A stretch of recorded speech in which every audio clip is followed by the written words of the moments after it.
I guess I want to start out our discussion by saying I think all the time about the very fact that if you witness a murder, you're fucked. You might as well commit suicide. The cops are not going to protect you, as we see in this movie. And Whoopi Goldberg rightly says, you're not going to be able to protect me. And Bill Dunn's like, no, we got our best guy on it. Me. I'm really careful. I leave stuff on my desk. I answer the phone and go, Whoopi? I'm flying all around the country on the city of Reno's dime. Nun Whoopi? Of San Francisco? No. St. Catherine's Convent? Yeah, I mean...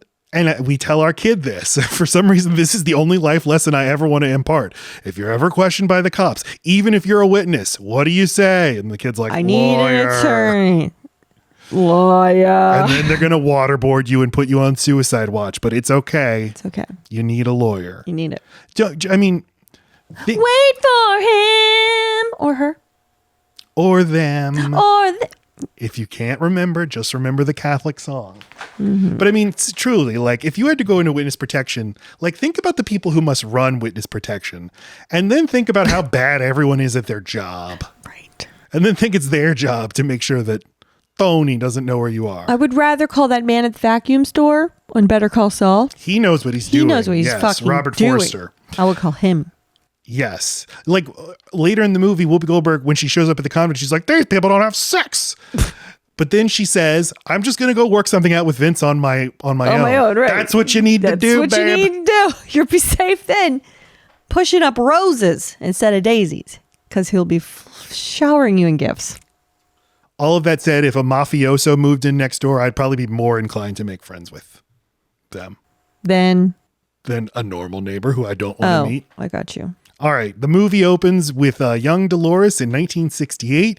She's a little smart-ass little prankster. And the nun, because she's in Catholic school, the nun's like, little Dolores, can you name the apostles? And she's like, John, Paul, George, and Ringo. And the class goes wild. They go nuts. And the nun's like, little girl, you're going to hell. I know what happens to girls like you when they grow up. They amount to nothing. She gets a wry little smile on her face like, I can't wait to grow up. I can't wait. I'm going to wear fishnets. See what my life is like. And then the movie jump cuts to grown adult Whoopi Goldberg singing with the Ronells. And she has this little lounge act. What are they singing? It is a mashup of her own creation of like 3 or 4 amazing Motown pop songs. I really like that. They don't call attention to this, but as she's singing, she's trying to get the wireless mic off the stand and it won't come off. Yeah.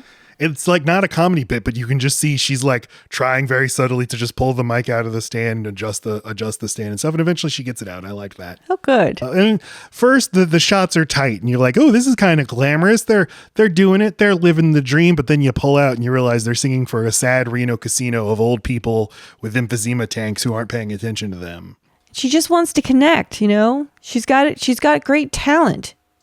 And she'll make aggressive eye contact with somebody in the crowd, and then you can see it on her face how just discouraging. Yeah. All of this is. I want to go to Reno so badly. It looks like the Vegas we can afford. I also like how annoyed she is with her other, as you would be, your coworkers. They're always waving around their hand in their dance in front of your face instead of where they're supposed to put it. But they're both very good. But, you just see that coworker angst and she leaves them really quickly. So clearly no love lost there. When she tells them later that she's leaving, but they're like, but you tell us what to sing and what to do and book all the shows and do all the stuff. Yep. So like clearly, if you've ever been in a band, some of the members are less invested than you. And some of you are like, well, we need to practice and we need to do it on this date. And what Matt is saying is that in any band, he is that person. He's the only person. He's all alone and he has to carry them all. Wade too. When I finally found Wade, things got better. But everyone found Wade is the problem. Yeah, he's a harlot. He gets around. Wade is for all. Wade for all. Hey, people, listen to Wade's great album, Who Said That? Would you? He's a delight. Apple Music and Spotify, or just buy it from Bandcamp where he will keep the most money if you buy it that way. Virtuoso. He's insanely talented. Plus he's sweet and humble. And he's funny. And he's a dirty slut. But anyway, Sister Act. Yeah, so I want to go to Reno. That's my last note on this. Okay. I want to go to all the sad gambling towns. We go to the Mississippi Gulf Coast, but I want to go to Tunica, Mississippi. I want to go to... No, we say that, but no, we do not. I would like to go to the place on the river, Atlantic City. I'd like to go to Atlantic. That's not a river. That's an ocean. It's a big river. It's a big river. I would like to go to Atlantic City. That sounds any like casino area that's driven by that for the economy, and it's got some pump and some circumstance, but it's still got affordable rates and for it's the rooms. probably run by the mob. Yes, and it's not around like family entertainment. It's just sleazy adult entertainment of money gambling. Yeah. I want to do that. But I would also like to go to Branson, and I'd like to go to Pigeon Forge, where Dollywood is. I want to go to places, is what I'm saying. Right. We're cooped up. Yeah. So, excuse me. Whoopi Goldberg is Dolores. And she is dating Harvey Keitel, who I did not notice is ripped. Is he allowed to be ripped? I told you earlier, I said, do you find him sexy? And you said no. He just looks like an old man to me. He's perfectly attractive, but no, I don't have any like tingles. Well, he is a mobster named Vince, and I guess she knows he's a mobster, but... No, she does not. She thinks he's a businessman. Eh. She's utterly shocked by the violence, Matt. She's shocked by the violence, but when she's interrogated by the police, she doesn't seem like that shocked. She's like, she didn't know the extent of their crimes, but she knows he's like connected, like he runs a casino. Okay, but to be that shocked that you witnessed a murder and then to be so Pollyanna about it when you go talk to the cops, genuinely upset by it. I don't think she's Pollyanna. I think she probably is aware that he kills people, but she never thought she'd see it. Okay, fine. You know, if you were married to a doctor and then you went to watch the doctor perform surgery. And you never thought you'd see it. She wants him to make a commitment to her, but he's married. And he says, this is our first, well, no, we open in a Catholic school, but then once Catholicism comes up again, I went to see the priest today for confession. And I told him I want to leave my wife. And the priest told me I'd go to hell. Right. But isn't it beautiful how by the end of the movie, she uses Catholicism against him because his henchman will not shoot her. And he's being a big puss about it too. This Catholic puss. Yeah, this movie like follows the sort of cliche Hollywood screenwriting rules of like set up payoff thing introduced here is going to come back later, but it's all very satisfying, to watch it happen. And he is probably lying. He didn't go to see the priest. He doesn't actually want to leave his wife. He likes having Whoopi Goldberg as his mistress. You'd have me go against the Pope or whatever he says. And she's like, they just had sex, and apparently she's cooked him a dinner in this hotel suite. They just had sex? Yes, they just had sex. They don't have sex. I don't know. They have a post-sex look. Okay. But this is a Disney PG-rated film. And she's mad. He won't leave his wife. She's not stupid. And he's been able to help her in her career some. So, it's definitely, she's just not a dumb woman. So like, she doesn't play the whole like, won't you ever leave her? And leaves it at that. No, she's a woman of action. Mm-hmm. And she's like, get the fuck out of here. Yep. Get out. But she goes back down to tell her bandmates that she's quitting. She's leaving town. But Vince, Harvey Keitel's two goons, Willie, who's played by Richard Portnow, who you might remember as Tony Soprano's lawyer. Of course I do. And Joey, who are very funny. I like whenever these goons are in the movie. Yeah, too. They bring her a gift from Vince, and it's a coat, or it's a minx. It's a coat. Purple mink. A purple mink. And she's like, oh, that son of a bitch. That's kind of a nice coat, right, though. It's working on me. She's admiring him in the mirror, and she says, I'm going to make him wait a little while, and then I forgive him. But then she sees the coat is embroidered with his wife's name. So she's getting his fucking like wife's sloppy seconds. Probably wiped her puss on it. Or blood, her Catholic. At least. Yeah, she's gonna go up to his room and give him a piece of her mind. She's really fired up. His get well soon from being mad at me gift to her was the thing she's mad about. It's like how tone deaf. But on second viewing, I realized she's marching up angry on it. She's going to give him a piece of her mind. She's finally going to quit and leave town, but she's rehearsing a speech. Yeah. And each time she delivers the speech, it's different. So it's clear, like by the time she actually knocks on the door, she's going to forgive him. What? No, she's just trying to she's waffling. She is trying to figure out what city sounds the coolest. So that the speech that changes every time, the part of it that changes is where she's going to go. It's California, it's New York. No, she's a little rudderless. She doesn't actually know what she wants. She's making a plan in the time it takes to walk to his office. I think that the movie is telling us that she is fine. She is waffling here. Maggie Smith later tells her, your life is kind of out of your control. Even before any of this happened, you were adrift. Yeah, she's a piece of shit. Whatever. What do you want me to say? Whoopi can do no wrong. How could you? She's not a piece of shit. She's just things are not going great. Right. She doesn't have a lot of power. She probably doesn't have a big savings or anything, and he's got connections. She still needs to be connected. He is but we see him in his office talking to a man named Ernie. And he's like, and Ernie apparently was talking to the cops. The cops are calling in all the members of his squad. And he's like, Joey and Willie were in and out in there 20 minutes. You're in there for 3 hours. You know what they told him? Bupkis.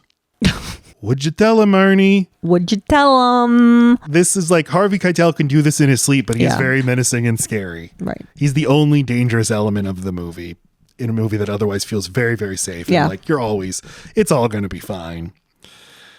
So he'll do it. He'll do it. He'll pop a guy.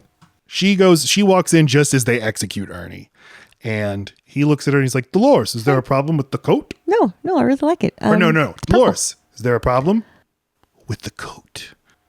I was coming in to tell you thank you and to marry you and to be your side piece. Well, and then he's like, and you were also coming in to tell me you're sorry. Right, yeah. Like, you're not going to cause me any problems. Right. You're going to keep your tail in line. Very manipulative, Harvey. So she leaves, and then Joey's like, I don't know, Vince, she seemed pretty upset. And so he's like, you take care of it. But she flees. Right. She flees. Because if you run through a kitchen, you will get away. Uh-huh. And I like how she runs through the kitchen to get away from them, and she has no concern over who she's hurting and whose tables are not going to get their food for another hour and who she's fucking over. She should be worried about that. And then when she runs through the kitchen at the end of the movie and she knocks someone over pretty good, she stops and says, are you okay? You're okay? Okay. Oh. See, she's changed. Matt, I had a reason for bringing it up. Not for God, but for finding like what she was looking for. To really matter. Podcast, remember. Well, okay. Thank you, God, for this. Okay. Waiter. All right. So she goes straight to the police. Don't worry. She goes straight to the correct police. The guys that are on the case. It's so easy to maneuver at the police station, as you know. And she's truly freaked out. And oh my God, I witnessed a thing. It was a whacking. And the cop talks her into getting in some witness protection. Those things are very snappy, as we all know. And off she goes to the convent. Bill Nunn is the main cop in this movie. Lieutenant Eddie Souther. He's handling the Vince case, and he is trying to assure her, we're going to protect you. That's our job. I'd believe him. Don't worry.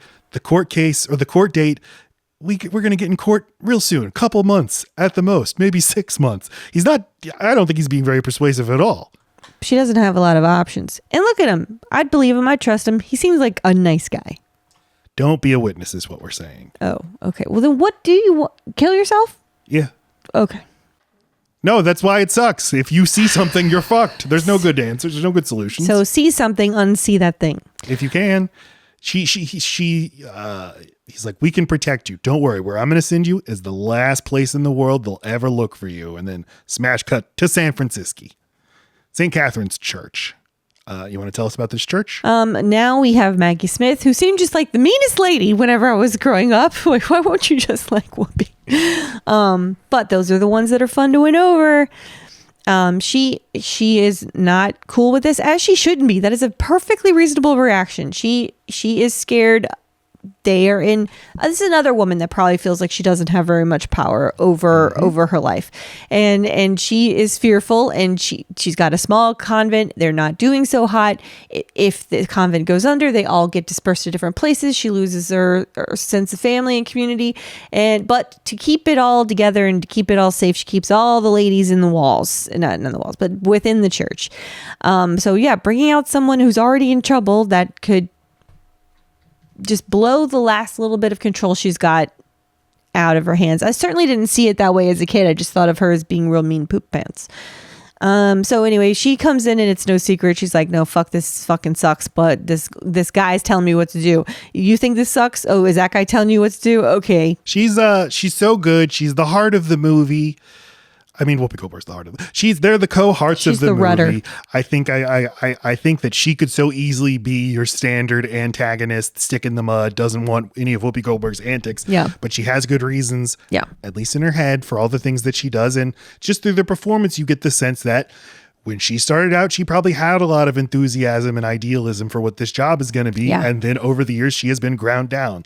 Like Reverend Lovejoy when he arrived in Springfield with a guitar, and then Ned Flanders walked into his office. Mm-hmm. And then the next 30 years of his life was Ned Flanders talking to him about his problems. So, but she is like, okay, our church is insolvent, but the Reno PD will make a generous contribution. And that's what I was just going to say. It's the red tape. Like, even if you're doing it for Jesus, you cannot get around the red tape. Everyone answers to somebody, especially in the Catholic Church. And she has perfectly good, sane reasons. This really could be the end of the whole convent. But because someone's got the ability to make a freaking donation and they need money, it's like they probably sought out a convent that needed the donation, right? Like that's the whole reason it's in this other place. And that is true. They never explain like why this where'd you get this idea for the convent? They don't need to, but they probably have ideas, like, I mean, you need places to stick people. I'm sure there's always someone who's in charge of like, what are places we can stick one person? When you have a whole family, that's your more cookie cutter witness protection kind of a thing where you see in the movies. This is a special movie. Mm-hmm. You can just be a nun. It's kind of like a movie. We've kind of got like a movie idea for what you to do, what we want you to do. Whatever. The Monsignor, who's her boss, he's like, you took a vow to say you would help those in need. And she's like, I lied. I like this funny. Immediately. She is not happy Whoopi Goldberg's here. And she's like, okay, fine, I'll help her. But then she sees Whoopi Goldberg and she's like, wait, what? Because I guess she has big hair. What? She's got big hair. She is very ostentatious. This is clearly a woman who is used to sticking out, not keeping a low profile, which is the only thing Whoopi can really do to make sure that she isn't unsafe for the convent, is to be able to be. Yeah, it's a tricky thing. This lady is made to stand out, and this is the opposite of what that will be like. She's got her hands full. She doesn't need another thing. Mm-hmm. I was wondering before I saw the movie, once I learned what the premise is, I thought, well, why can't they just stick her in a room and she'll just lay low? And like Whoopi Goldberg says that, and Maggie Smith says, yes, that's what we will do. I don't know if the movie necessarily shows you why that's not an option. I think it does. She's only in her room for a little bit of time and the nighttime hours, and she goes to a bar. Like, you can't really. You'd have to lock her in a room, and that's against her rights. You can't do that as a citizen, as an American. But they don't offer like, hey, you can just hang out in your room and we'll bring you food and stuff. Yeah, fine. But she's bored. She's bored and gets a drink at the bar. I mean, she doesn't have a great reason for doing that. She's just like, I need a little bit of normalcy. I get why she does that. Why do they think we need her to dress as a nun and actually live life as a nun? Oh. Throughout the daily routine. Why does she need to go to lunch with us and do the chores? Rather than, look, wouldn't it be easier on everybody if you just went into that room? Yeah, now she's known as Sister Mary Clarence. As I took notes on the plot of this movie, all the nuns are named Mary something, and it got very annoying. That's what nuns are named. Not always. They're all named Sister Mary something. No, they're not. Yes, they are. No, they're not. Yes, they are. Every nun I've ever met. Matt, did you want to talk about what your findings here? Do all Catholic nuns take Mary as their first name? No, in my poor Claire community, we were expected to either have Mary or Claire. There. Wow. How different. Okay. They all are Mary. I didn't know that. But hey, you don't trust me. Not with nun stuff. Okay. There's tons of stuff I trust you with. No, you don't. Did you know any nuns? No. You ever met? I knew one. She retired from being a nun and became a paralegal. And she sexually harassed me all the time. So wait, what? She walked with a cane, and but what she used it for was if I was bent over like picking up file boxes when I was 19, and my underwear were showing my whale tail, she'd take her cane and she like try to grab my underwear with it with the.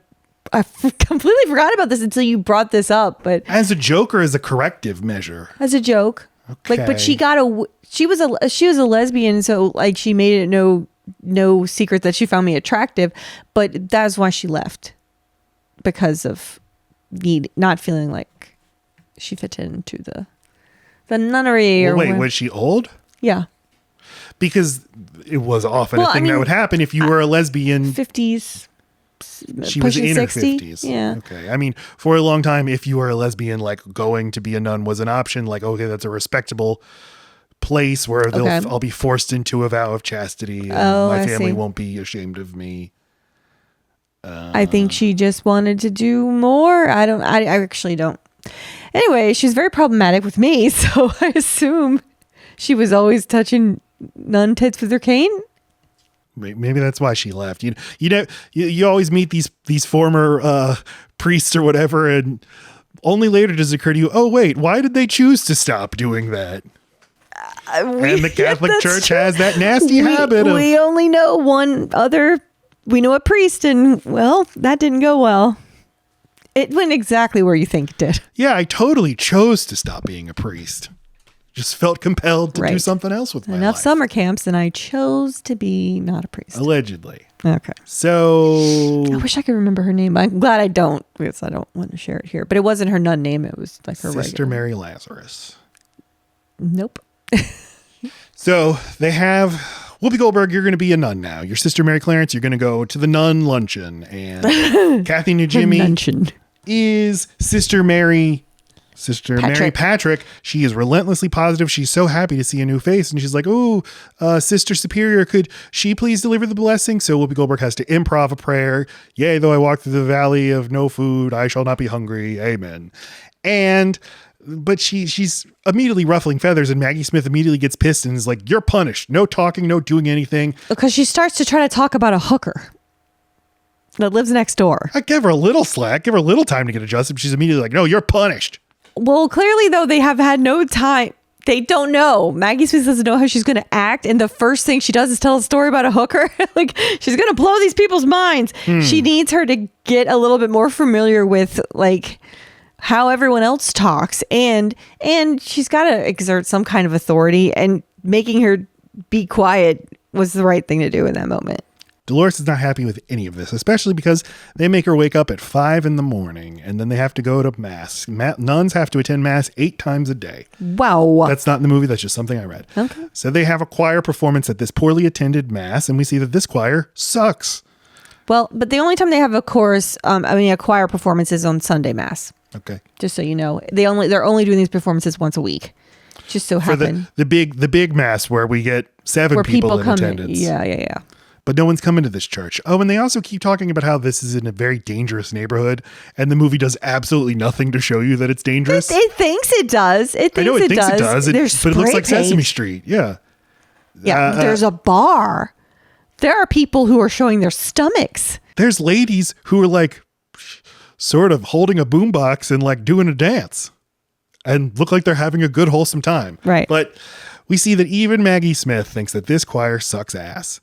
And we meet some of the other nuns later when they're like doing their little crafts. We have Sister Mary Robert, Wendy McKenna, What else is she in? That's the little one, right? Nothing's coming to mind. I know. I only know her from this. Her Wikipedia says best known for Sister Act and Sister Act 2 Back in the Habit. Yeah. But my favorite character in the movie, Sister Mary Lazarus, this cranky old nun. She used to be at a hardcore convent in Vancouver. We didn't have electricity. Those were nuns. Those were nuns. I love that. I love that no matter where you go in life, there will be people who are like, there are way more hardcore ways to do this. Right. This is Mary Wicks, legendary character actress from TV and movies. She played a lot of nuns, but she has some of the best lines in the movie. She does. So back in Reno, Eddie is, he runs into Vince Harvey Keitel and he's like, right. Enjoy your jail cell. I got a little trick up my sleeve to win the case. What are you doing, Eddie? Why are you antagonizing him? Yeah, because immediately after he leaves, Harvey Keitel's like, he's got Dolores. Like, because this might be your first rodeo, Eddie. It's not his. Ay. The crooks, the mobsters put out a flyer that's supposedly from Dolores' parents. Daughter. Wanted dead or alive. Yeah. And he's like, yeah, no, I didn't want to tell you this, but there's a leak here at the department. It's you! You fucking told Harvey Keitel you had his lady. I don't know why. They're 2 moves ahead of us. Yeah, he says, we're having a problem. We're having trouble keeping our witnesses alive. That is a problem. And also, things are moving very slowly. We're definitely not going to get into court in 2 months. So, yeah, lay low. Be on your best behavior, please. All right. And that's when she has like her first.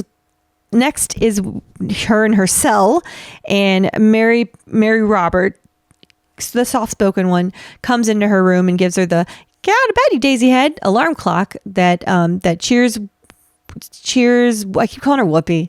Cheers Whoopi up, because she hasn't had any one-on-one or any like just alone time, and just like, let's just talk like normal people.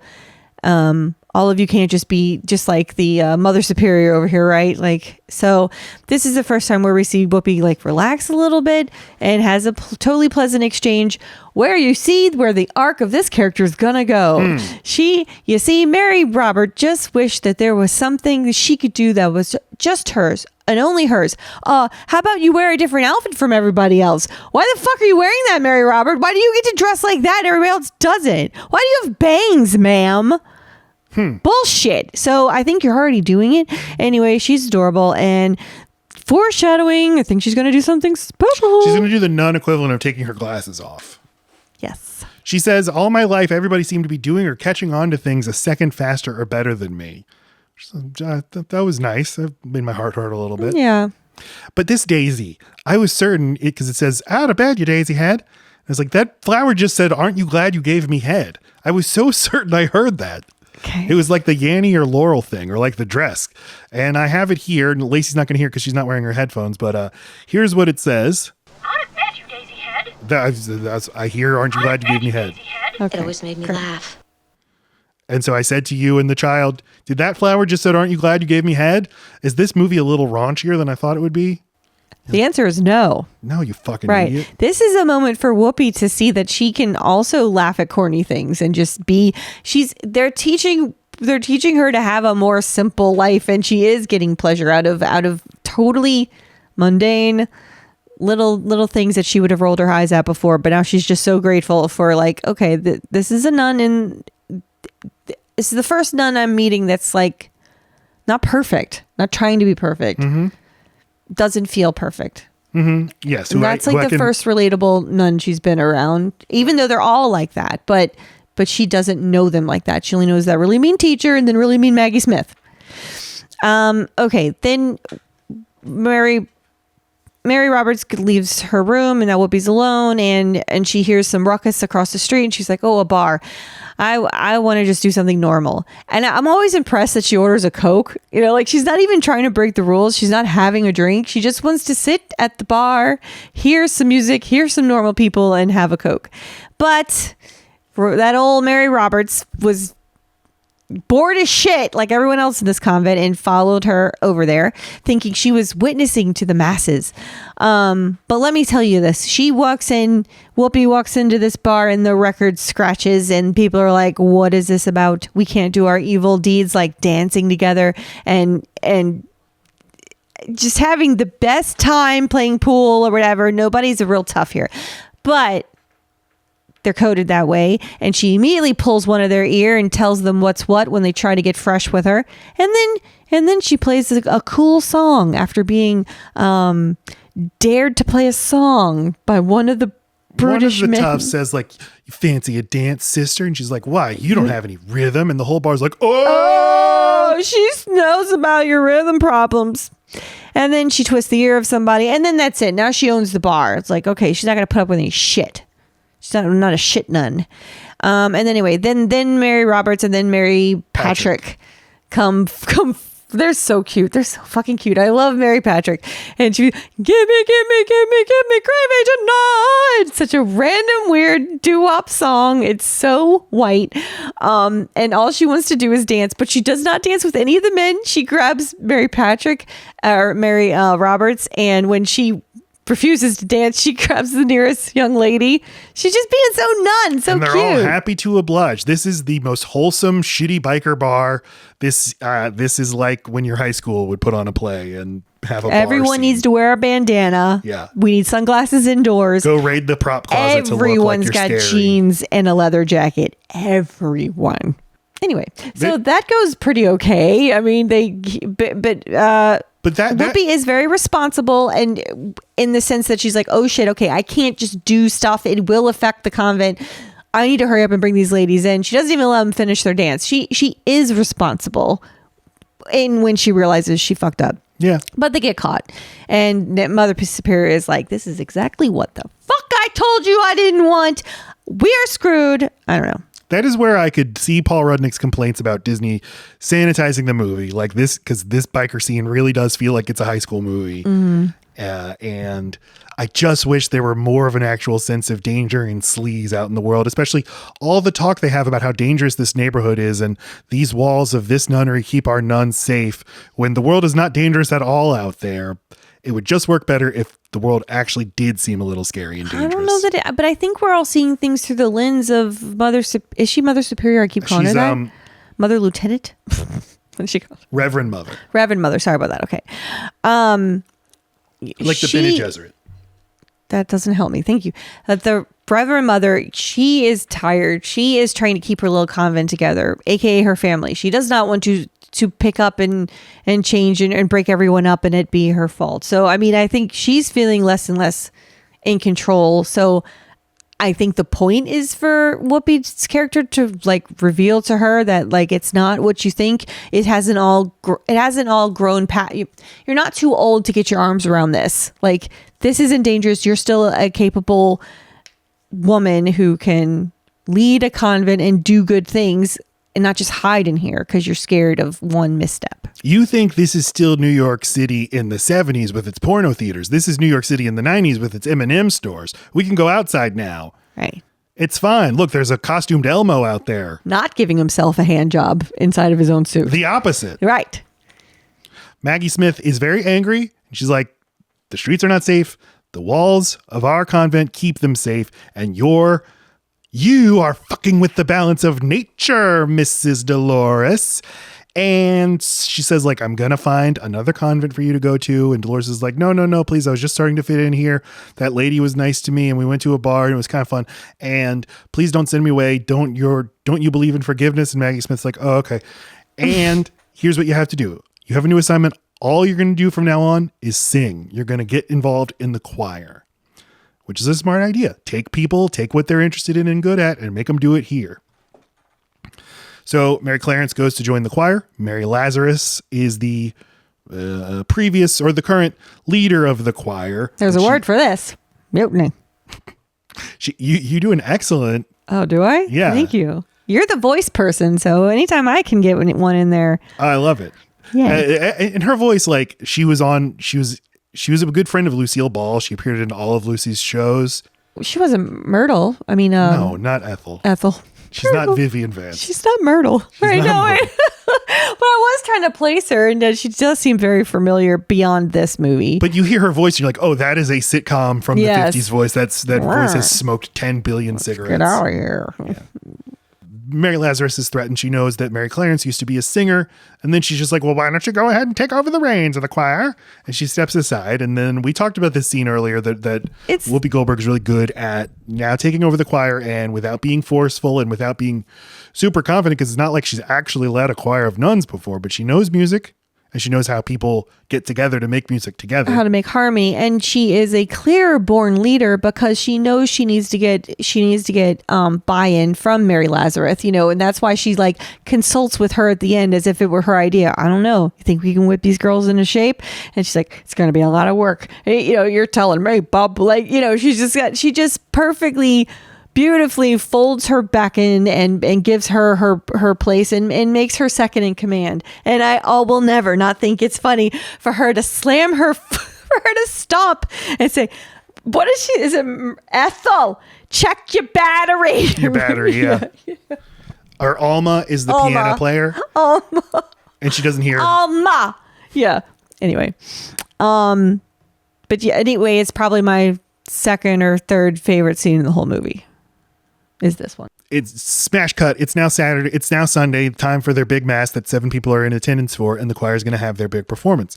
And they have a nice, sensible, traditional, but well executed choral performance. Maggie Smith nods and gives a little nun's thumbs up in the audience, but then Whoopi's like, a 7, 6, 7, 8, and they boogie woogie on the boogie woogie on the piano. Are you crazy? And we cut outside to the Sesame Street outside, and these punks are like, "Hey, what's going on in that church? We need to go check it out." You got hooks for our leather jackets? We're all wearing one for some fucking reason. They come in, and these Sesame Street teenage girls come in with their big earrings and their leather jackets, and the Monsignor's like, come. And the church is filling up really fast because one song was played. And it's a kick-ass fucking song. Reverend Mother isn't having any of this. This is not what she signed up for. She does not want youths. They're not even wearing church clothes. It's blasphemous. And she pulls Whoopi into her office and chides her and is like, no, we're not going to do that in this. This is a church, not a casino. And Whoopi Goldberg's like, but people like casinos, people like theaters, people like having fun. People don't want to go to church because church is a drag. We could really rock this place. We could rock this place. Says. Yes. But really Monsignor, I do enjoy that he is just being a messy little bitch listening in on the drama. But he knows how to manipulate and puppet Mother Teresa, yeah. Reverend Mother. Again, just think. Stop telling me what to think. But he knows to go in there and to stroke her ego and to say things are her idea or whatever. But like, she's not falling for any of it. She knows exactly what he's doing, and she's just like, okay. And then Whoopi is totally like, oh, I'm striking while this iron is hot. She's such a sweet old thing. She wants us to go into the community, and because Whoopi she just can't take being pimped up in those walls. She needs to get out and stretch her nun legs. And Kathy Najimy says, there's so much we could do out in the community. Oh, Reverend Mother. Mary Lazarus is like, there's a lot more that we could do for him besides pray, sister. Can't do her voice. The Monsignor's like, I'm going to write to the Pope himself and sing your praises, Maggie Smith. So now we have a montage. That guy must get a lot of mail. Just a touch of love, just a touch of love, just a touch of love, I love the song, but you're like, just touch me, love, or like you pervert like a bunch of things that aren't perverted in this song in this movie. What did you think they were saying? I have no memory of that. Just touch me, love, just touch me. You made it sexual. What's wrong with that? It's not the way the song is. Okay. But there's a montage. Now they're getting involved in the community. They're really helping. They're painting and they're changing engine oil and they're telling young men to pull up their jeans. They're doing the broken windows theory of nunning. We just need this street to look good, and then crime will stop. They're only making their building look good. To be fair, they don't. It's just a very big fucking building. It's the whole block. They don't actually tell any young men to pull up their pants. No, they don't. But that's the movie's attitude. On the contrary, they're learning how the youth dance today and letting those women show them their moves.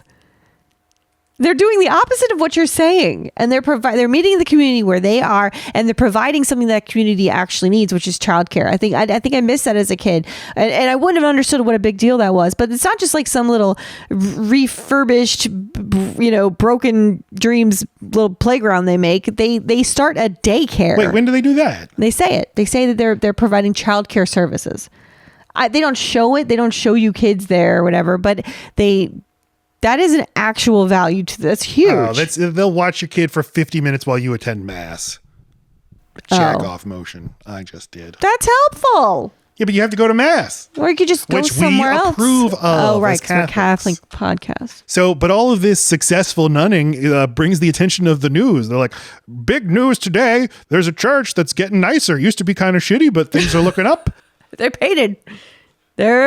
And this is national news because over in Reno, Harvey Keitel's playing pool while his wife watches on the TV. Look at these nuns. We should give them money. And he looks up, he's like, hey, what are you talking about, you dumb bro? What? Whoopi Goldberg.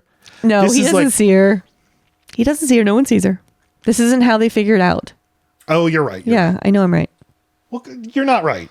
I am right. No one fucking sees her this way. Yeah, but you don't need to know it. Okay. This reminded me of the movie A History of Violence, where Viggo Mortensen he was a member of the mob, and then he did some really bad things and got the mob mad at him, so he had to go change his identity. and live in a little town in Indiana. Did I see this? You've not seen it. I'm just going to describe it to you. It's a great movie. We're not going to watch it right now? Okay. Do you want to watch it right now? No, I don't want to. David Cronenberg. Is it okay that I film. did this?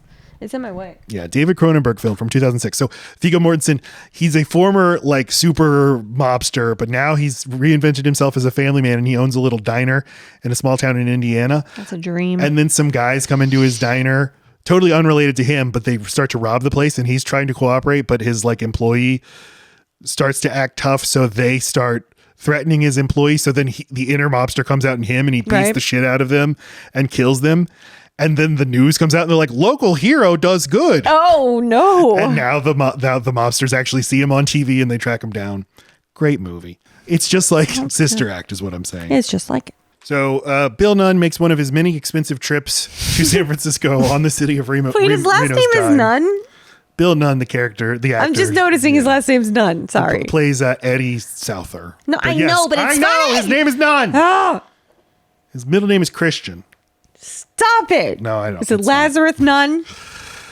And he's like, Dolores, you're drawing so much attention to yourself. Please stop doing that. And she's like, but I got my show. Will you come to my show? And he's like, oh, of course I'm coming to your show. They love each because other. Nothing's actually dangerous.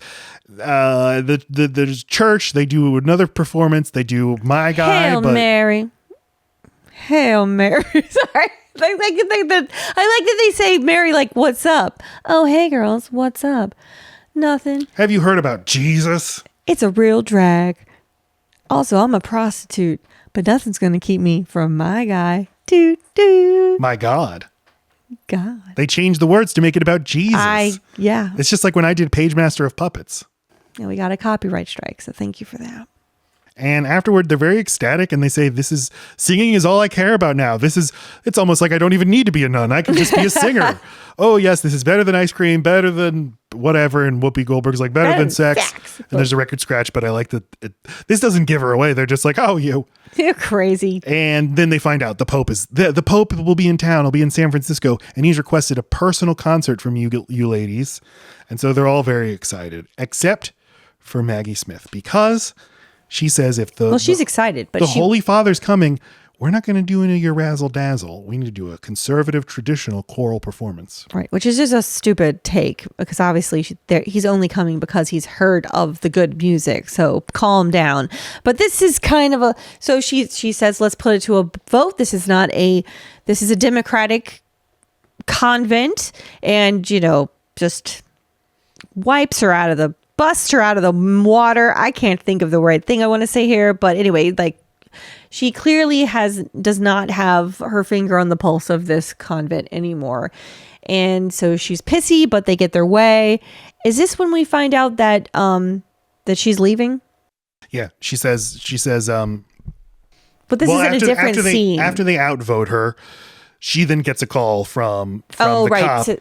Yes, that's right. So she goes to her office because the cop is there to talk to her on the phone and to let her know that her court date's in 2 days, but for some reason it's in a week. They go back and forth in the movie between 2 days and 1 week. Well, 2 days the court case will be over, so this will all be over in a week. Yeah, but she has to testify. Yeah, so she would need to be there for the court case. To safely say in a week this will all have blown over. Fine, but at the end of the week is when the Pope is coming. So Whatever. we kind of need to know. Anyway, so you can tell Whoopi has mixed feelings. Like she's relieved. She's glad it'll be over. But you can, she's like, well, fuck, I wanted to sing. I do want to do the show. And I do like what I'm doing here. Now I don't know where this fish will live as this bird I've turned into. But then she turns to Maggie Smith to let her know the news. And that's when Maggie Smith says that she has asked to be transferred immediately where she could be of some use. She feels obsolete at this place. And Whoopi Goldberg's like, but I'm leaving. Like, I know I've been a pain in your ass. I'm going to be gone. She's like, yeah, but you came here and in 3 weeks you turned this whole place upside down. It's clear. Like, I'm not an effective leader anymore if I ever was. But wait, no, go ahead. Sorry. But you've also super raised their expectations and now they expect life to go a certain way. And I'm old enough. I've been doing this job long enough. I know that it's not this is not necessarily sustainable. It's like when you start dating and you present the best version of yourself, and then 6 months later, the person you're dating is like, you suck. Yeah, but she makes a really great point, which is that like you just came over here and you upped the ante, you changed everything, and it's you who's driving this. You're the reason, you're the energy, you're the ideas, you're the reason this is even possible. I don't have these new ideas. I don't have any motivation to change things, and I don't want to keep doing the things that you've put in place. So if these ladies can't figure out how to keep it going on their own, they're going to hate that they're here and miss what they had. And I don't want to be the reason I don't want to clean that up. Yeah. Some good points. It's just like when the fucking like house makeover people come, or the hotel hell, or kitchen nightmares, or whatever. When Ramsay, God love him, that beautiful man, when Gordon Ramsay comes through and like completely changes your restaurant and your menu and your fucking the look of everything, and then he's like, okay, bye. It's like, there's no way this is gonna look like this.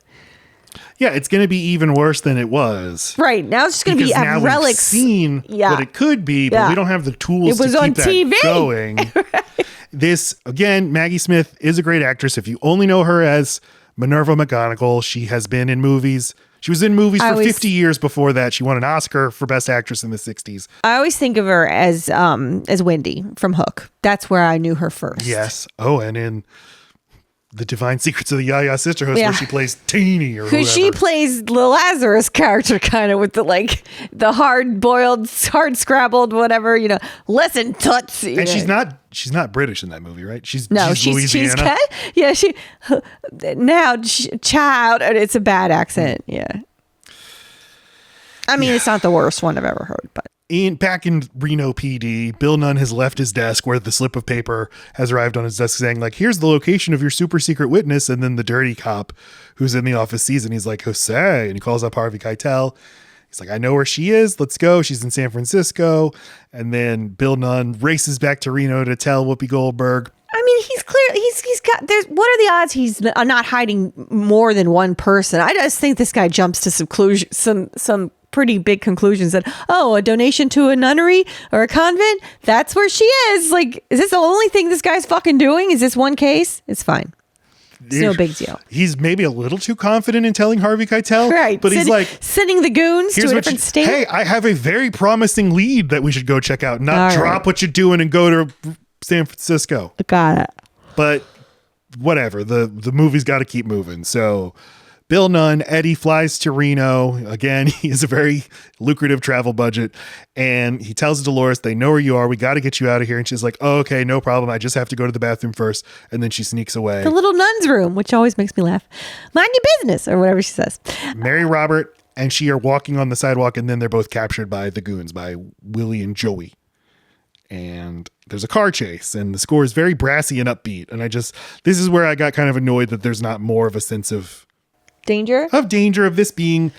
She threw her out of the car. I always forget that part, that Whoopi does not have like a life of crime or like a stuntman background, but she's very confident that she can just simply push this tiny woman out of a moving vehicle. She's going to roll to safety, not get hit by another car, not land on her neck, not anyway. There's some danger there, but she doesn't want Mary Roberts along for that ride because she's pretty sure that she's going to die. She actually seems kind of at peace with the fact that she's going to die. She does. I never noticed it before, but on this watch, I was like, oh, she kind of accepted it. They like pulling the trigger and shit. Anyway, so now they're off to Reno. That sense of serenity is what saves her. I've accepted I'm going to die, and my attitude is such that it's freaking the gangsters out. That's what I'm saying. Yeah, I always thought of it as a put on, and in some ways I know that it is, but like she really does seem okay with the fact that this is gonna end. Yeah, I guess. The nuns back at nun headquarters, they band together to save Dolores because Mother Superior tells them all, can't leave it to the feds. Here, look at your soundboard and push the picture of the. We can't leave it up to the feds. Yeah, we can't leave it up to the feds. Line of the movie. Oh, I just said it. And they're going to get together and they're going to save her. And they go to a private pilot and they're like, please fly us to Reno. And he's like, that'll cost $1,500. And they start using nun power by guilting him and saying like, oh God, don't condemn this man to hell. We know he doesn't want to help us, but we still ask for your forgiveness. And then It's a good thing everyone in this movie is Catholic, or they could not be manipulated this way. They sure do run into a lot of religious people. I think like if you're Christian, even if you're not Catholic, you're just like, oh, nuns, like I don't want to mess with that. Right, They're right, closer to right. God than I am, so I'll just defer to them. All right. So the very confident nuns that think they know exactly where they're taking Dolores for some fucking reason, just because they know one location she's worked. She knows that he worked there, not that he mobs there. Anyway, they go to the Moonlight Lounge and fish out of water. It'd have been fun because they filmed this on location. If you were just in Reno, you're 60 years old, you have an oxygen tank, and you see 20 nuns on the street. I forgot that in places like Reno, it's also a trope to get married. That's why there's a bride sitting right there at the table. Mm-hmm. It's like, that's cute. Getting married in Reno. We should have done that. And the place to get divorced. We should do that. Lacey, God won't smile it's upon that. It's called a round robin. You hit all the. Yeah, in the Harvey Keitel has her tied up, and he's like, I was so good to you. I gave you clothes and food, and you could sing at my hotel. You weren't very good at it, but rude. And she's just like, I forgive you, Vince. We'll all be judged. And he's like, shut the fuck up. Get out of my sight. So he leaves the room and he tells Joey and Willie to waste her. But they don't want to because she's a nun. Well, she very smartly decides to pray and says, please don't, like she plants that in their heads that like Vince is just too much of a coward to do it himself. Please, they have no choice, and then they're like, yeah. Why do we have to do it? That's a good point. Yeah. And that's why the next scene when they're all together, they're like, no, you fucking do it. They go to Vince and they're like, we don't want to kill her. She's a nun. He's like, she's Dolores in a nun's costume. So they go back up and they're like, we had an idea. We're going to make you strip out of these clothes. But she's like, she drops to the floor to pray, and then they join in with her. Yeah. Then she whacks them both very confidently in their nutsacks. Comedy of this movie is very well done. People are just going with it. She drops to the floor to pray, and they just start praying with her. The nuns, they're in the casino. They're running around. Some nuns are gambling. Others are confused. It's all fun. I like when Kathy and Jimmy goes up to a bunch of gamblers and she's like, have you seen a nun? Have you seen a Carmelite nun? A Carmelite nun? What the fuck? I saw a nun, but not a Carmelite nun. So the nuns find Dolores. They're trying to protect her, but they all get captured, and Dolores is like, leave them all be. You only want me. You can shoot me. Once again, the Joey and Willie are like, I can't do it. She's a nun. And Harvey Keitel's like, she's no fucking nun. And then Maggie Smith has her big moment. She's like, I assure you, she's a nun. She's a model of generosity, virtue, and love. You have my word. She is a nun. I get a little teary-eyed because she's so good. And just wouldn't you want Maggie Smith? I would want it. To give a speech on your behalf. Little watery-eyed Maggie Smith. She's always got those watery eyes. Those are some big eyes to water. When she steps in to stop Severus Snape from killing Harry Potter, it's so moving. It's just what you want out of an old lady, is to save you. Or a new lady. But it's just good economical screenwriting to have her do this, and this wraps up both threads, the mob thread and the I don't accept you at the nun place thread. Yeah. I accept you. Right. We don't need to now have another conversation. This is done on both. Yeah, you're right. Simultaneously wraps up both storylines. The cop Bill Nunn shows up. He saves them. They take Harvey Keitel away, and Dolores is like, I have 2 words for you, Vince. And they think she's going to say fuck you, but instead she says, bless you. No, she says it like this. Bless you. You're right. So you can hear the fuck in there. And then they all laugh. They're like, we thought you were a nun, you old rascal. Sweet. All right, now it's time for the Pope. The Pope loves it. I love that she gets to wear her hair and her earrings the way she likes to. Yes. It's my favorite. I think she looks so pretty in this scene. But neck down, she's still dressed as a nun. I love it. I love it. I love it. And where she goes, I follow. She looks so pretty like this. Yeah, and I think credit to Emile Ardolino and Mark Shaman here. As they do the performance, you get little individual character moments like Maggie Smith sort of just nodding in the crowd, and the meek nun Mary Robert now coming into her own, and she'd already come into her own, but like it goes center stage, and takes the lead, with Whoopi's assistance. It's just good stuff. Be my true love. The Pope stands up to applaud, and then in the closing credits, we see Dolores on magazine covers as the singing star who still is friends with nuns. Just the puns aplenty. The nun puns a pouring.